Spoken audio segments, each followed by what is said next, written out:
Bueno, queridos hermanos, vamos a subir al monte de las bienaventuranzas para escuchar el sermón de la montaña. Lo escuchamos de labios de Jesús.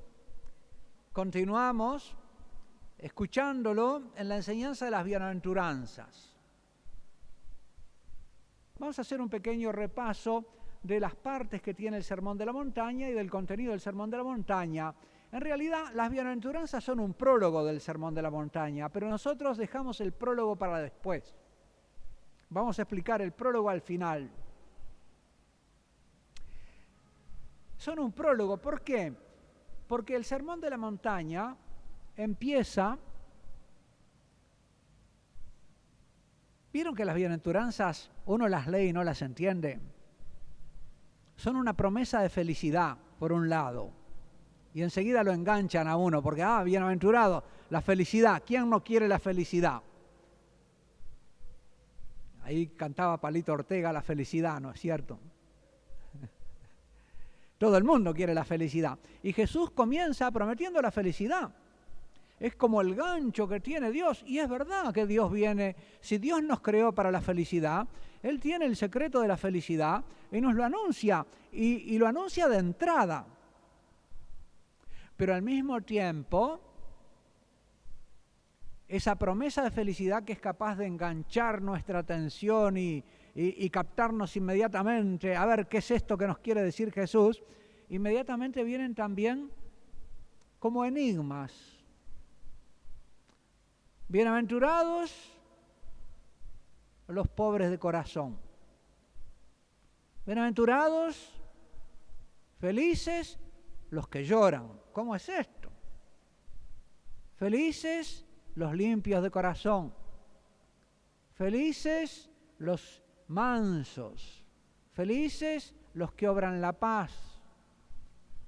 ¿Qué es eso? No es ninguna doctrina que podamos encontrar en el Antiguo Testamento. No es nada que podamos encontrar en otras filosofías. Es algo totalmente nuevo lo que Jesús viene a anunciar. ¿Cómo podemos tener acceso a esos conceptos nuevos que Jesús predica? Tenemos que ver cómo Él los vivió. No hay otro acceso a la doctrina de Jesús que la vida de Jesús. Si queremos entender qué es ser pobre de corazón, tenemos que ver cómo Jesús fue pobre.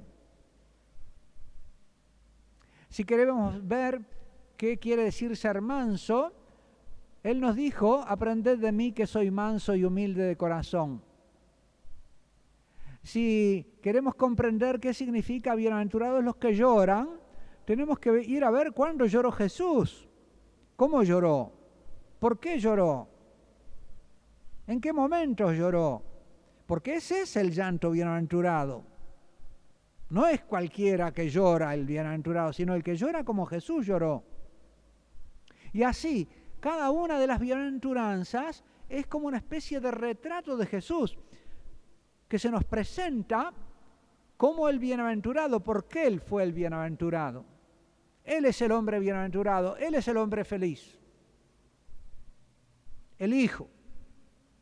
El que tiene la vida plena del Padre, el que es divinizado. Porque, queridos hermanos, el hecho de que Jesús sea Dios y hombre verdadero, el hecho de que Dios asuma una naturaleza humana y la una así, no quiere decir que esa naturaleza humana sea divinizada totalmente desde el principio y que le entregue todo lo que su divinidad es, sino que la encarnación respeta la naturaleza humana en el hecho de que la naturaleza humana se realiza en el tiempo.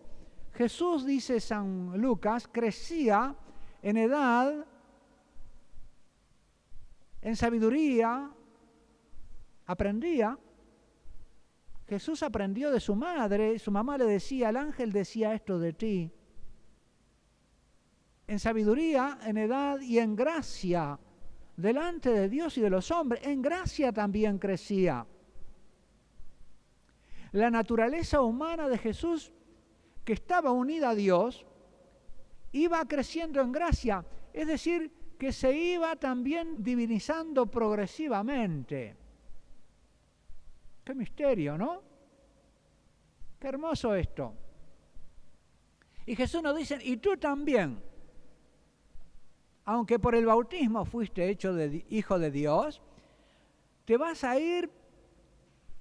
tener una historia de divinización. La biografía de un hijo de Dios es irse divinizando. El Padre te va divinizando, te va engendrando como hijo suyo. Y la gracia creciente que va viendo en ti, esa obra de generación divina que el Padre va obrando en ti, va a ir sanando en tu carne la herida del pecado original. Es un proceso. Jesús también lo vivió como un proceso, porque era verdadero hombre. Creció en edad, sabiduría y gracia delante de Dios y de los hombres. Su naturaleza humana fue creciendo en gracia, se fue divinizando, fue creciendo en amor al Padre, en obediencia al Padre, hasta que Jesús recibió en el huerto la gracia de aceptar la pasión, la cruz y la muerte. Ahí como que creció en la heroicidad de su obediencia al Padre. Jesús había vivido siempre obediente al Padre, pero esa obediencia no había llegado nunca a la exigencia de ser una obediencia heroica. En la pasión y muerte, Jesús llega a la obediencia heroica y para eso ora y recibe la gracia del heroísmo en la obediencia hasta la muerte y muerte de cruz. Y eso lo recibe orando, es decir, lo recibe al modo humano, hecho en todo semejante a nosotros, excepto en el pecado. Es decir, que así como nosotros también vamos recibiendo la divinización orando y vamos recibiendo la posibilidad de irnos convirtiendo en hijos de Dios en la medida en que lo deseamos y que colaboramos con la gracia que hay en nosotros, vamos creciendo y nos vamos divinizando como Jesús. Porque Jesús también fue creciendo en edad, sabiduría y gracia y llegó a recibir la obediencia heroica, la filialidad heroica. Y por eso dice, estando en la cruz, para que se cumpliera la Escritura, dijo, tengo sed. No dijo, tengo sed porque tenía sed. No dijo, tengo sed para quejarse. Tenía muchas otras cosas para quejarse y no se quejaba de ellas. ¿Por qué dice, tengo sed? Para que se cumpla la Escritura. Jesús siempre había vivido y leído la Escritura como una especie de libreto de la voluntad del Padre que él tenía que cumplir. Cuando los judíos le dicen de las Escrituras, él le dice, escudriñen las Escrituras en las que ustedes dicen que tienen vida eterna, ellas hablan de mí. Jesús sabía que las Escrituras hablaban de él. Y por lo tanto, cuando las leía, entendía cuál era la voluntad del Padre acerca de él. Iluminado por el Espíritu Santo y por la gracia, leía en las Escrituras lo que él tenía que hacer también. No solo se lo daba al Padre por comunicación directa, que sin duda la tuvo también en la oración del Padre, pero una comunicación que también era al modo místico humano, porque si no, si hubiera salido del ser verdadero hombre. Él es verdadero hombre y su ser Dios no le quita nada a su ser hombre. A veces hay quien objeta diciendo, bueno, sí, Padre, Jesús, pero Jesús era Dios. No, su ser Dios respetaba totalmente su ser hombre. Era una naturaleza humana asumida por Dios, pero ese ser asumido por Dios, el ser unido a la divinidad, hipostáticamente, sustancialmente, de modo que era la naturaleza humana del Verbo eterno de Dios, y que en esa naturaleza humana la persona era la persona divina del Hijo. No había en él una persona humana. En Jesús la persona es la divina, pero en él hay dos naturalezas. Así como en nosotros hay una naturaleza espiritual del alma y una naturaleza espiritual del cuerpo, y son dos naturalezas, pero somos una sola persona humana, de manera semejante. No es lo mismo, pero parecido. Nos hace comprender cómo en nosotros una misma personalidad participa de lo material y de lo espiritual. Somos como el horizonte donde el espíritu y la materia se tocan. Somos dentro de la creación material el ser material y espiritual al mismo tiempo. Somos en el universo la criatura espiritual. Somos los diputados espirituales del universo material, y como diputados de la materia y del universo somos los que podemos hablar en nombre del universo y alabar a Dios. ¿Qué es el hombre para que te acuerdes de él? Lo hiciste un poquito inferior a los ángeles, lo coronaste de gloria y dignidad.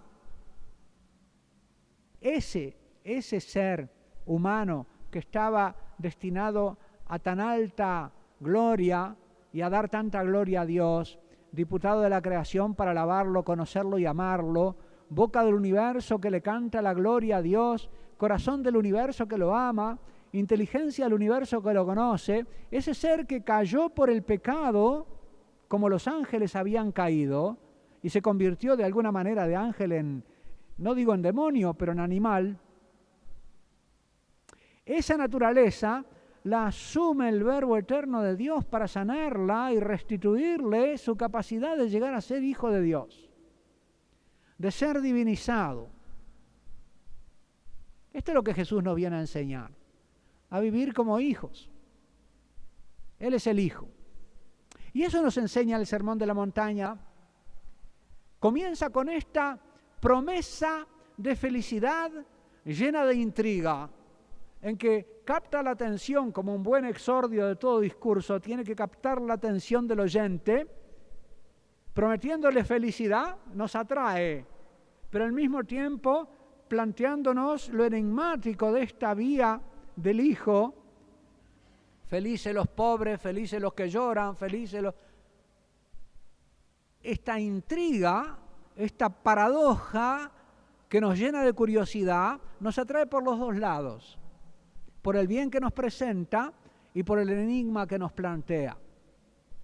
Y después de ahí empieza entonces Jesús, en ese Sermón de la Montaña, que como vimos tiene 4 partes más, en total 5, con las bienaventuranzas son 5 partes, viene una especie como de introducción en que Jesús dice, hablando de los discípulos, que somos profetas, que somos la luz del mundo y la sal de la tierra, y que toda nuestra vida está para que los hombres glorifiquen al Padre, que vean nuestra vida, que contemplen la maravilla de nuestra vida y glorifiquen al Padre, porque así fue Jesús.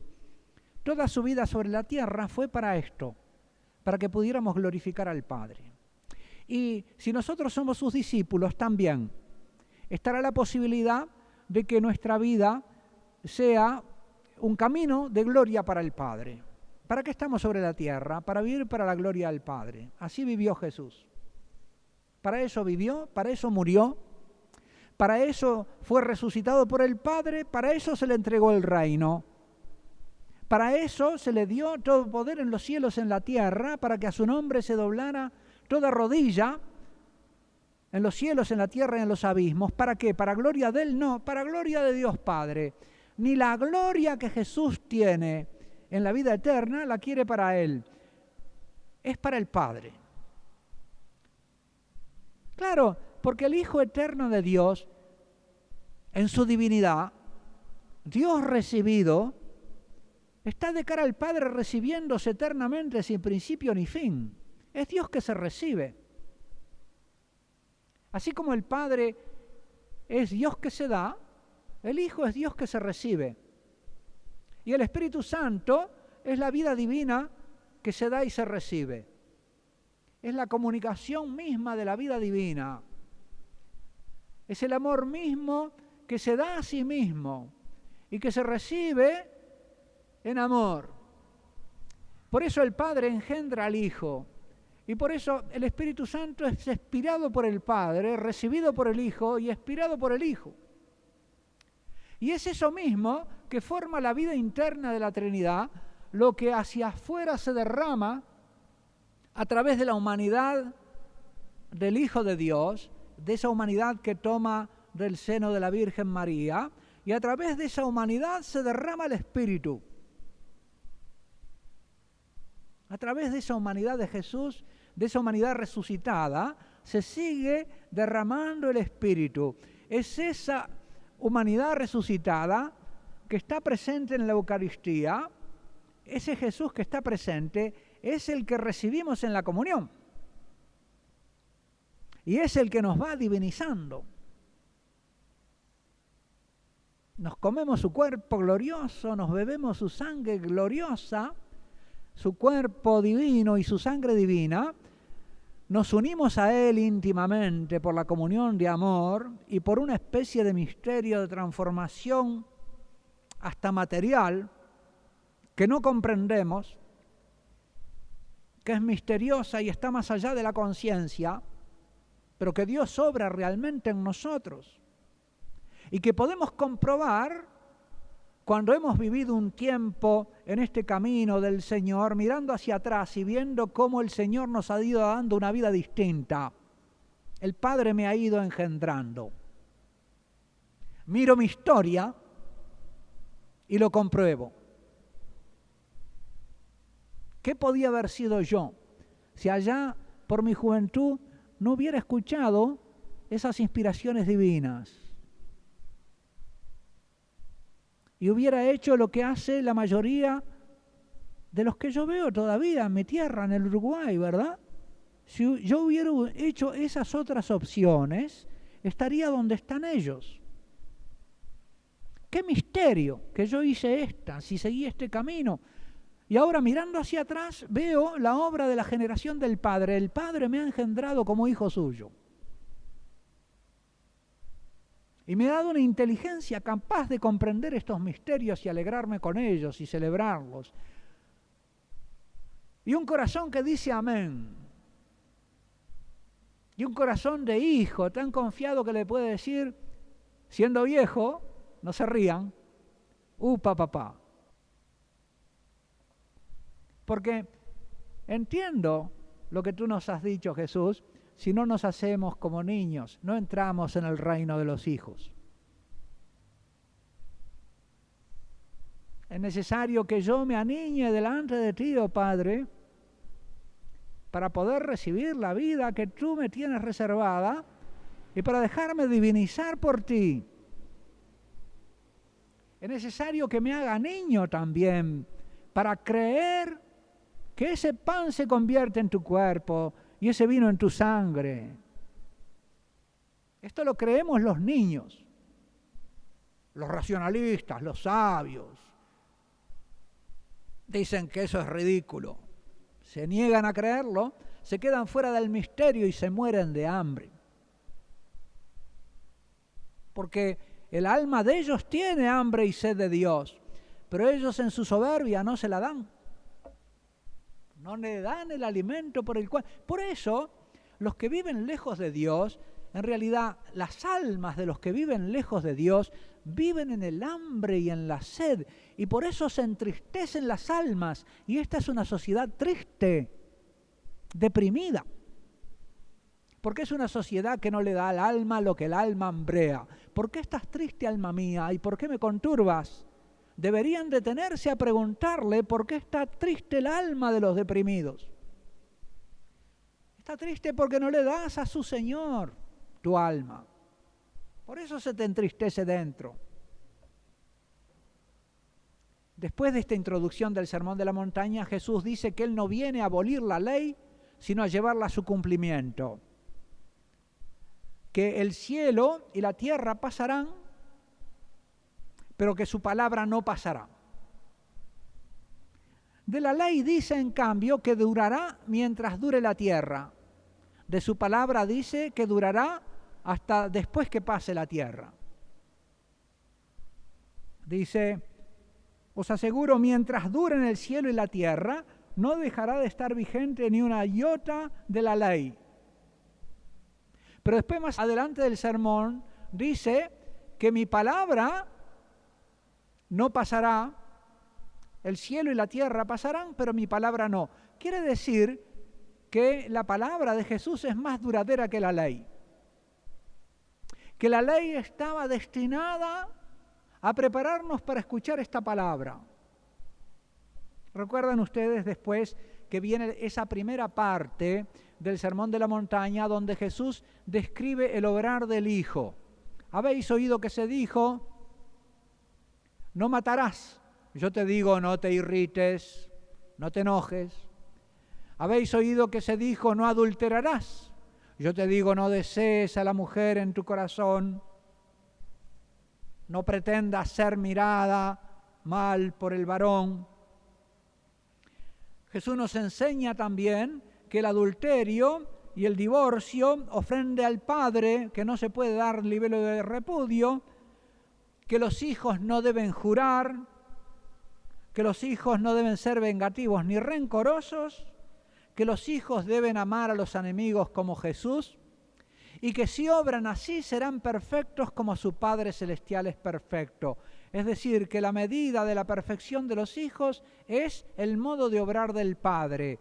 Para saber qué es lo que tiene que hacer un hijo, cómo tiene que vivir, tiene que conocer al Padre. La segunda parte del Sermón de la Montaña va más allá del obrar y entra ya en la conciencia de los hijos. Recordarán ustedes que Jesús dice que los hijos tienen que hacer su justicia de hijos delante del Padre y no delante de los hombres para ser vistos por ellos. Porque Jesús obró su justicia también ocultamente. Él vivió 30 años escondido en Nazaret sin que nadie supiera que era hijo del Padre.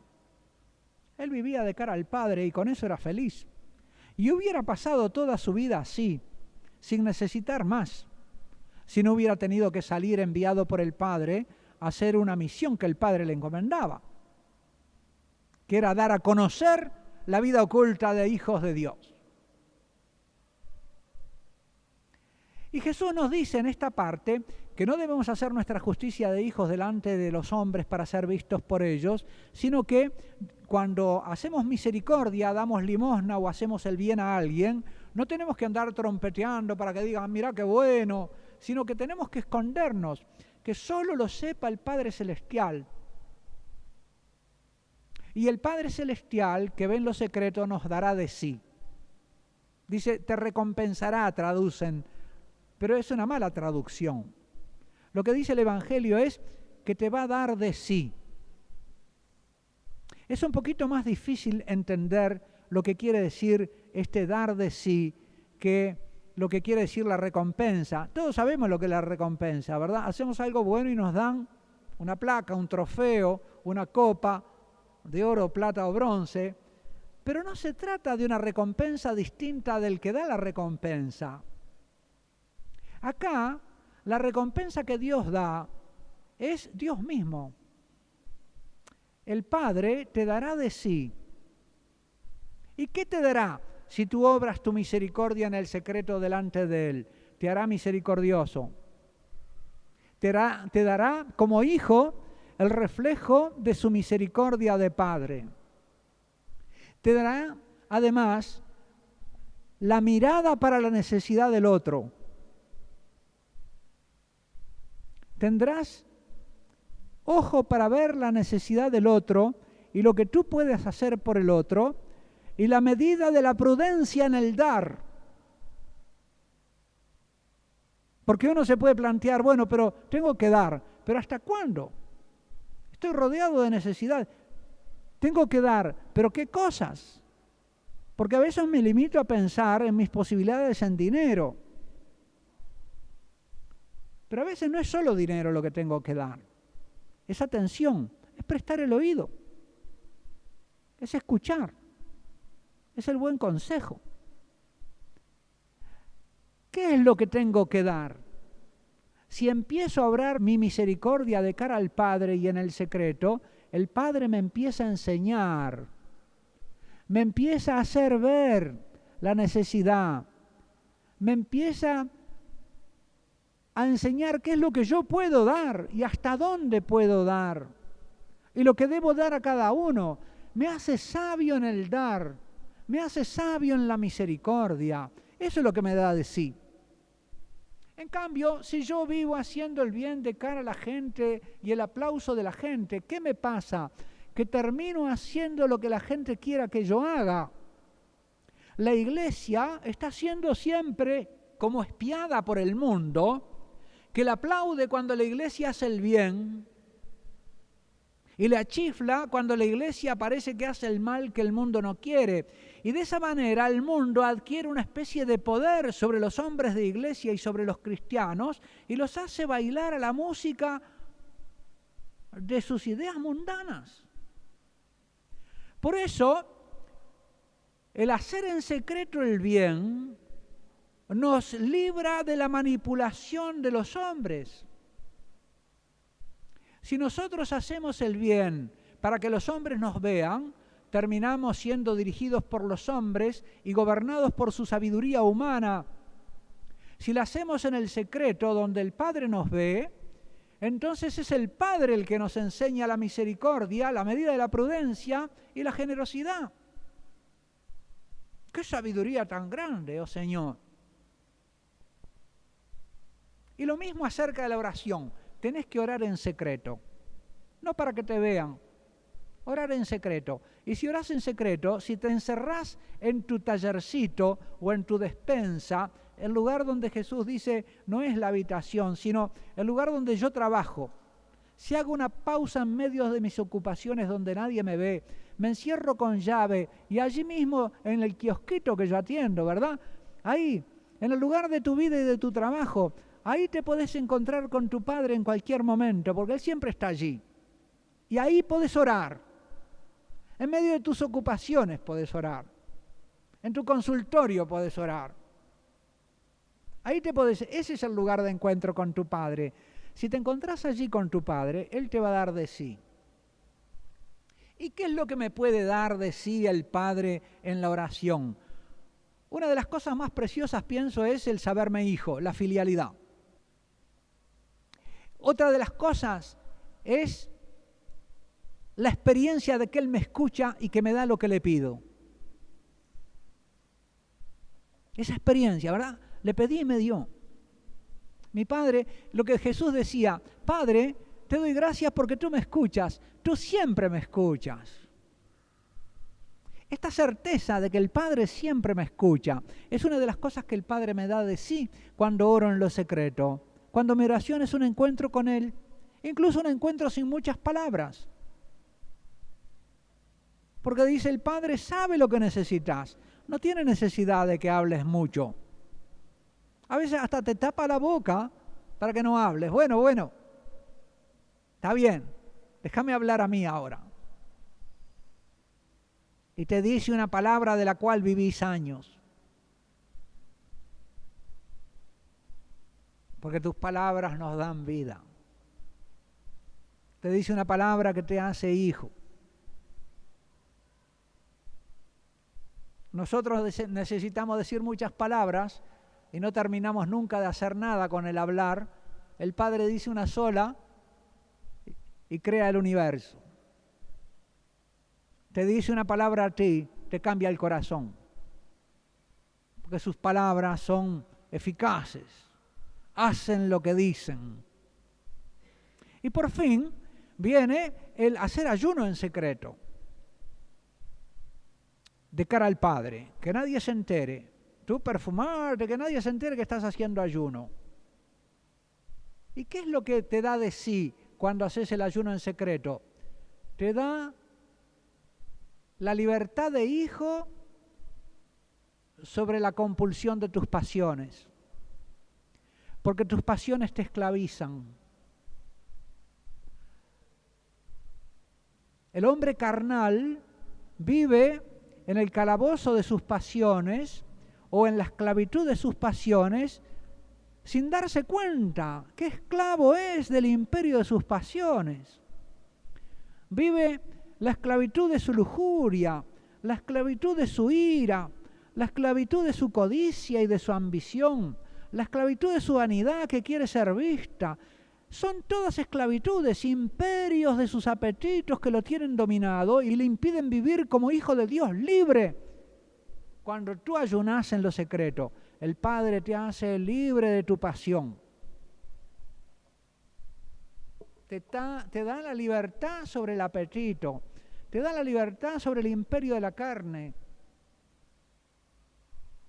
te da de sí, te da el dominio de tu carne y al fin le da a tu carne un deleite que viene del Espíritu Santo, como dice el salmista, hasta mi corazón y mis entrañas se regocijan en el Señor. Le da a tu carne un placer, vamos a decir, un bienestar divino que las pasiones no le pueden dar. Eso le da en el ayuno, una satisfacción mayor que la que te puede dar la comida. Después viene la cuarta parte del Sermón de la Montaña, que es la confianza en la providencia de Dios, en la providencia del Padre. Si tú tenés este corazón de hijo que vivís de cara al Padre, vas a confiar en el Padre y no en el dinero. Vas a tener tu seguridad, donde está tu tesoro, allí está tu corazón. Nada más inseguro que el dinero. Poné tu seguridad en el Padre. Confiate en el Padre. Y eso te da la libertad. No se puede servir a dos señores, dice Jesús. A Dios y al dinero. Si sos hijo del Padre Celestial, tenés tu confianza en Él. Qué bueno. Padre Santo, yo confío en ti. Y no se puede servir a Dios a dos señores, porque a veces uno se ilusiona. Bueno, sí, confío en el Padre, pero por las dudas. Esto no quiere decir que no te puedas servir del dinero. El dinero está para servirte de él, no para servirlo. Pero qué difícil es la diferencia. No terminar sirviéndolo. Estás para servir a tu Padre Celestial y para servirte del dinero. Y viene allí esa hermosa página del abandono en la providencia. Miren los lirios del campo y las aves del cielo, cómo el Padre se cuida de ellos. Tenemos que confiar en el Padre. Alguna vez, cuando yo me encontraba con gente que estaba de repente en problemas económicos muy serios o en situación de pobreza muy grande y hasta de miseria, me avergonzaba de esta página evangélica. No me atrevía del todo a llamarlos a la confianza al Padre. Que muchas veces me avergoncé de predicar esto, porque me parecía que ¿cómo le voy a predicar esto? Pues precisamente he aprendido de viejo que el que más lo necesita es el que parece que se puede escandalizar. Cuando yo era joven, estaba por Chile y había mucha pobreza en las villas miserias y en los... Y entonces oía decir a algunos que decían, no, a los pobres primero hay que darles de comer y después le tenés que predicar el Evangelio. Porque ¿cómo van a escuchar el Evangelio con el estómago vacío? Y era un argumento que me hacía fuerza. Y pasados los años, fui a Europa a estudiar teología y ahí me encontré con que decían, no, lo que pasa es que acá a la gente el Evangelio no le interesa porque ya tienen todo. Y entonces yo me sorprendí y empecé a revisar y a decir, ¿cómo es la cosa? No se le puede predicar el Evangelio al que tiene hambre y tampoco al que está lleno. Entonces, ¿a quién le puedo predicar el Evangelio? El Evangelio es para todos. Y si no lo recibe, no es porque tenga el estómago lleno o el estómago vacío. No lo recibe porque no lo quiere recibir. Es por otra razón. Entonces, también al pobre le debemos decir que debe confiar en el Padre, que debe empezar a confiar. Y si se escandaliza, le tenemos que decir, te estás escandalizando, no estás, tu pobreza peor, la mayor que tenés, no es la miseria en que estás, la material, es la desconfianza que tenés de Dios. No estás viviendo como hijo. Y es urgente que te pongas a vivir. Es más urgente que te pongas a vivir como hijo, a que salgas de la miseria, a que salgas de la pobreza, a que se te arregle el problema económico. Es más importante que arregles tu corazón, porque no estás viviendo como hijo. No hay que avergonzarse de la palabra de Jesús, no es mía. Es de Jesús. Y después la última parte del Sermón de la Montaña, queridos hermanos, es ser o no ser. La conclusión son criterios de discernimiento. ¿Quién es hijo? No el que dice Señor, Señor, sino el que hace la voluntad del Padre, el obediente. Tened cuidado, son los criterios de discernimiento en la última parte. Los que son hijos auténticos toman las decisiones justas aunque sean arduas. Y es estrecho el camino de las obras del amor filial. Jesús no nos ilusiona. Entrar por el camino de los hijos puede parecer un camino estrecho. Es estrecha, entrad por la entrada estrecha, la puerta estrecha, que es Él, yo soy la puerta, porque ancha es la entrada y espacioso el camino que lleva a la perdición, y son muchos los que entran por ella. Pero qué estrecha la entrada y qué angosto el camino. Yo soy la puerta, yo soy el camino que conduce al Padre, que conduce a la vida que a la vida filial, a la vida de Dios, a este ser hijos del Padre y al recibir la vida del Padre como hijos, y pocos son los que entran por ella. Puede haber un escándalo del ser pocos. Un famoso racionalista decía, que perdió la fe, decía, si esta es la verdad, ¿por qué no la aceptan todos? Se le quedó eso, ¿verdad?, atragantado y se apartó de la fe. Y claro, porque esta es la verdad acerca de la salvación que todos necesitan, y necesitan ser salvados de su incapacidad de ver la verdad. Es su razón la que tiene que ser salvada. Son sus amores, sus amores heridos por el pecado los que necesitan ser salvados.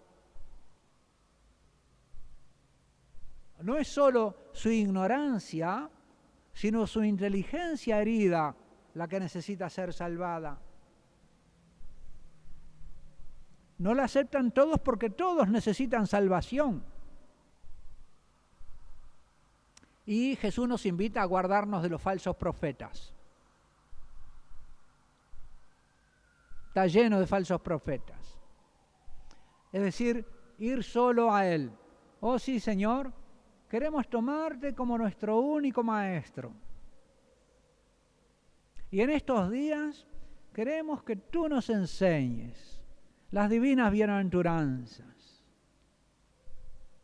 que no es otra cosa que contemplarte a ti mismo, ver cómo tú viviste y ver lo que el Padre hizo contigo, porque esas son las bienaventuranzas. Vivir como el Hijo y entonces ser engendrados por el Padre.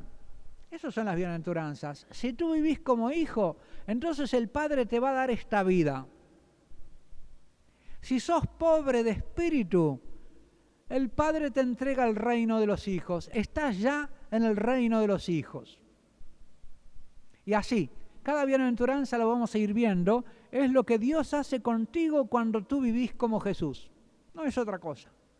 ¡Qué maravilla!